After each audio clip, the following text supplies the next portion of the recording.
അധ്യായം 2. ഹന്ന ഇങ്ങനെ പ്രാർത്ഥിച്ചു: എന്റെ ഹൃദയം കർത്താവിൽ ആനന്ദിക്കുന്നു, എന്റെ ശിരസ്സ് കർത്താവിൽ ഉയർന്നിരിക്കുന്നു. എന്റെ അധരം ശത്രുക്കളെ പരിഹസിക്കുന്നു.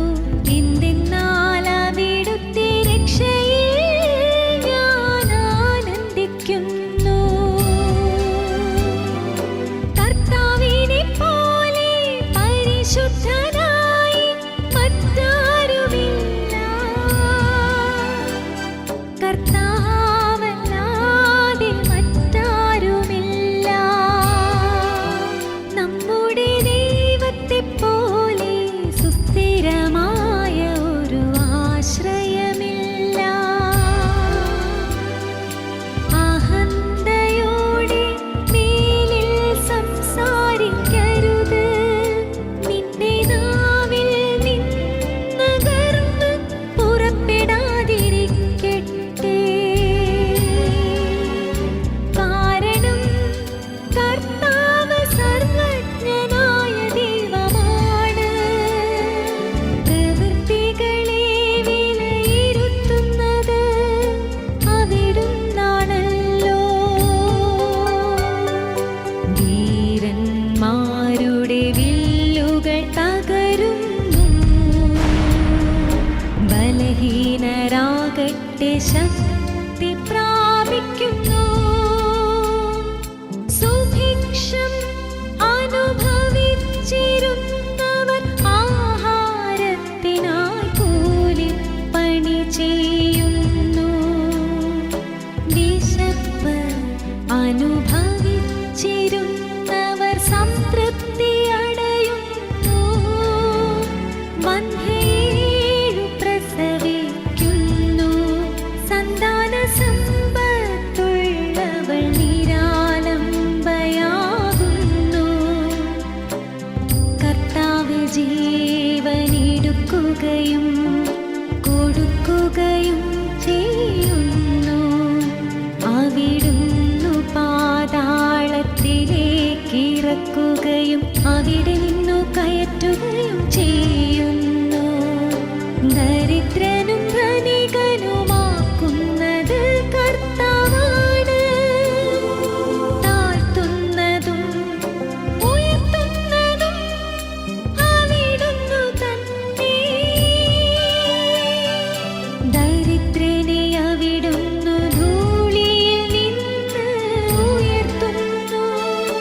അഗതിയെ കുപ്പയിൽ നിന്നു സമുദ്ധരിക്കുന്നു.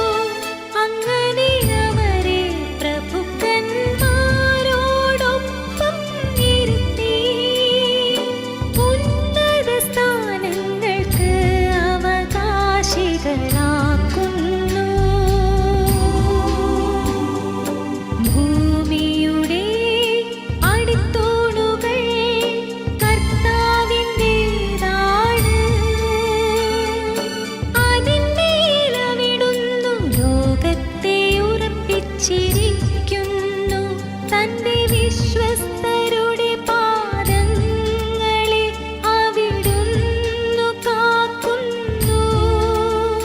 ദുഷ്ടന്മാർ അന്ധകാരത്തിൽ ഉപേക്ഷിക്കപ്പെടുന്നു.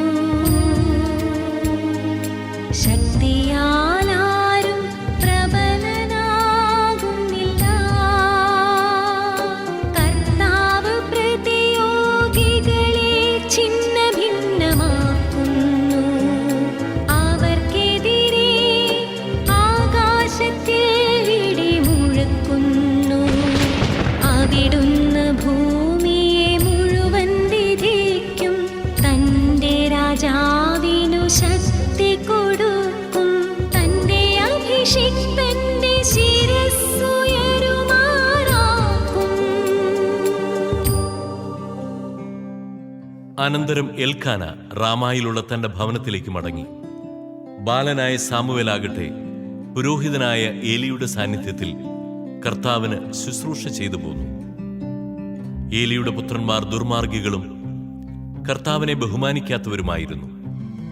ജനങ്ങളിൽ നിന്ന് പുരോഹിതന്മാർക്ക് ലഭിക്കേണ്ട വിഹിതത്തെ സംബന്ധിക്കുന്ന നിയമം അവർ മാനിച്ചില്ല.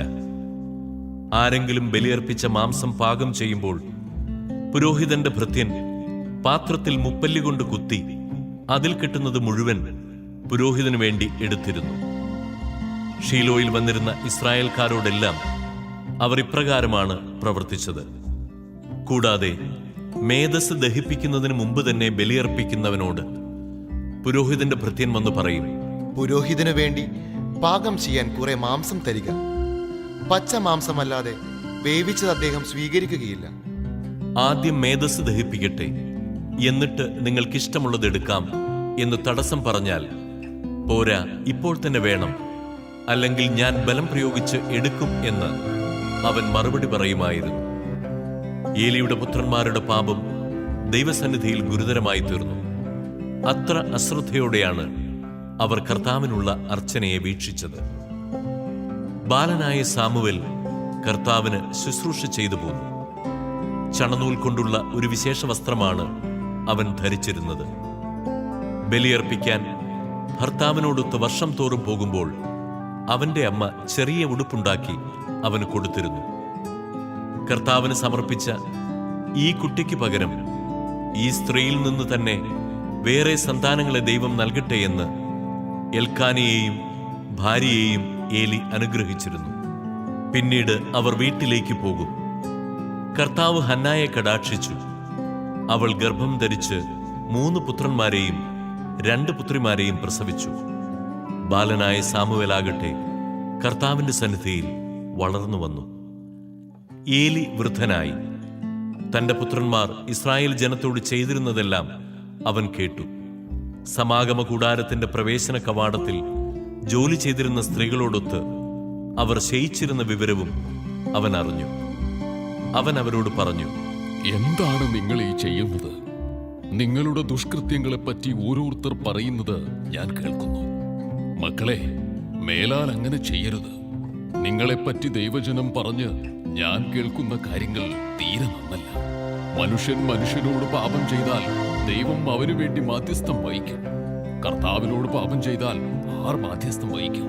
പക്ഷേ അവർ പിതാവിന്റെ വാക്ക് കേട്ടില്ല. കാരണം അവരെ നശിപ്പിക്കാൻ കർത്താവ് നിശ്ചയിച്ചിരുന്നു. ബാലനായ സാമുവേലാകട്ടെ കർത്താവിന്റെയും മനുഷ്യരുടെയും പ്രീതിയിൽ വളർന്നു വന്നു. കർത്താവ് അയച്ച ഒരാൾ ഏലിയുടെ അടുക്കൽ വന്നു പറഞ്ഞു, കർത്താവ് ഇപ്രകാരം പറയുന്നു, നിന്റെ പിതാവിന്റെ കുടുംബം ഈജിപ്തിൽ ഫറവോയുടെ ഭവനത്തിൽ അടിമയായിരിക്കുമ്പോൾ ഞാൻ അവർക്ക് എന്നെ തന്നെ വെളിപ്പെടുത്തി. എന്റെ ബലിപീഠത്തെ സമീപിക്കാനും ധൂപാർപ്പണം നടത്താനും എന്റെ മുമ്പിൽ ഏഫോദ് ധരിക്കാനും ഇസ്രായേലിന്റെ എല്ലാ ഗോത്രങ്ങളിൽ നിന്ന് ഞാൻ അവനെ എന്റെ പുരോഹിതനായി തിരഞ്ഞെടുത്തു. ഇസ്രായേൽ മക്കൾ ദഹനബലിക്ക് അർപ്പിച്ചതെല്ലാം നിന്റെ പിതൃഭവനത്തിന് ഞാൻ കൊടുത്തു. എന്നിട്ടും എന്തുകൊണ്ടാണ് എനിക്കർപ്പിക്കണമെന്ന് കൽപ്പിച്ചിട്ടുള്ള ബലികളെയും കാഴ്ചകളെയും നീ ആർത്തിയോടെ നോക്കുന്നത്? നിങ്ങൾ എന്റെ ജനം എനിക്കർപ്പിക്കുന്ന സകല ബലികളുടെയും വിശിഷ്ടഭാഗം തിന്നു കൊഴുത്തു. എന്നേക്കാൾ കൂടുതൽ നിന്റെ മക്കളെ നീ ബഹുമാനിക്കുന്നതെന്ത്? അതിനാൽ ഇസ്രായേലിന്റെ ദൈവമായ കർത്താവ് അരുളി ചെയ്യുന്നു, നിന്റെയും നിന്റെ പിതാവിന്റെയും കുടുംബം നിത്യവും എനിക്ക് ശുശ്രൂഷ ചെയ്യുമെന്ന് ഞാൻ വാഗ്ദാനം ചെയ്തിരുന്നു. എന്നാൽ ഇപ്പോൾ കർത്താവായ ഞാൻ പ്രഖ്യാപിക്കുന്നു, ഇനി അങ്ങനെ ആയിരിക്കുകയില്ല. എന്നെ ആദരിക്കുന്നവനെ ഞാനും ആദരിക്കും. എന്നെ നിന്ദിക്കുന്നവർ നിന്ദിക്കപ്പെടും. വാർദ്ധക്യത്തിലെത്താൻ ആർക്കും ഇടയാകാത്ത വിധം നിന്റെയും നിന്റെ പിതൃകുടുംബത്തിന്റെയും ശക്തി ഞാൻ ക്ഷയിപ്പിക്കുന്ന ദിവസം ഇതാ അടുത്തിരിക്കുന്നു. ഇസ്രായേൽ ജനത്തിൽ മറ്റുള്ളവർക്ക് ഞാൻ നൽകുന്ന അനുഗ്രഹങ്ങൾ കണ്ട് നിങ്ങൾ അസ്വസ്ഥരും അസൂയാലുക്കളുമാകും. പക്ഷേ നിന്റെ കുടുംബത്തിൽ പ്രായം ചെന്നവരായി മേലിൽ ആരുമുണ്ടാവുകയില്ല.